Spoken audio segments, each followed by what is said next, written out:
Hello and welcome. I'm your host, Zombie Bob Ross. Can you believe this is the 4,000th season of The Joy of Painting? As you know, the nuclear wars vaporized all above ground life on Earth and reanimated those buried underground. And a cataclysmic earthquake trapped me inside my studio, so I guess you're stuck with me. If anyone is out there, pull up that old easy chair and grab a big imaginary glass of iced tea. For those younger undead, that was when we used to have to drink water. And let's paint one of nature's apocalyptic masterpieces on canvas. Since I ran out of traditional canvases and paint long ago, I'll be painting on a computer. I have up here this 18 by 24 inch canvas, but you can use whatever size you like. I've covered the canvas with black ahead of time, so let's just put in an angry sky here. I'll start with a little crimson and let that fade right into the black. We'll add a touch of orange to make the sky look like it's on fire. Whew, careful now. Better not go outside today. Now, you know I like volcanoes. If it weren't for all of the geothermal energy, I wouldn't be able to keep my lights on. So let's mix up some black and blue and load it on the palette knife. Black and blue, that sounds like my skin. I'll add a few highlights and shadows. Use light pressure. Let the canvas take what it wants and leave the rest to fend for itself. You gotta make noises like that sometimes. And just like that, we have an almighty volcano. Shoot, let's have some lava flowing out of that son of a gun. I'll use the old script liner brush to put that in. If you have a little wobble to your hand, that's okay. It'll come out better that way.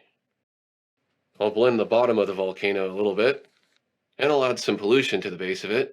That'll help it look more distant. Now let's work our way into the foreground to add some layers of depth to our painting. I'll add in some scorched earth. See how that makes that volcano move into the distance? You didn't know you could move volcanoes, did you? While I'm filling this in, I'm sorry to say that my little rat friend I was raising has made his journey into the next life. That mean old mammal virus got him, and we all know what happens when you get sick. Yes, I had to put him to sleep. But shoot, that little rascal came back to life and just about bit my nose off. I can put this in with just about anything, like that old shoe I was painting with in season 143. If you've been around for as long as I have, you'll remember I used to always beat the devil out of that old shoe until one day it broke. I guess I should have kept him in there because now the devil's running wild on Earth. Let's use that script liner brush to put in some birds here. Just make wobbly M shapes on the ground.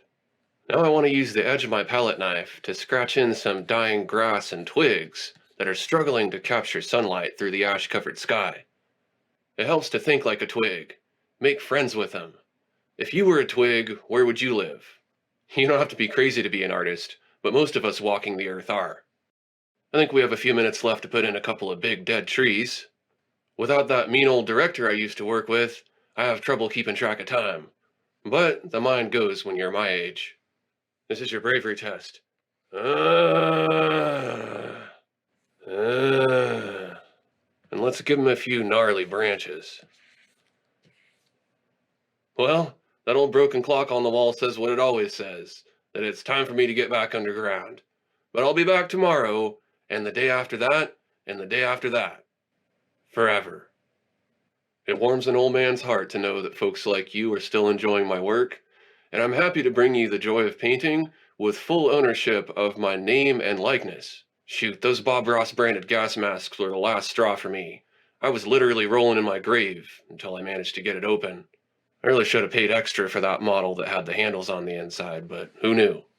From all one of us here at The Joy of Painting, happy painting and unrest.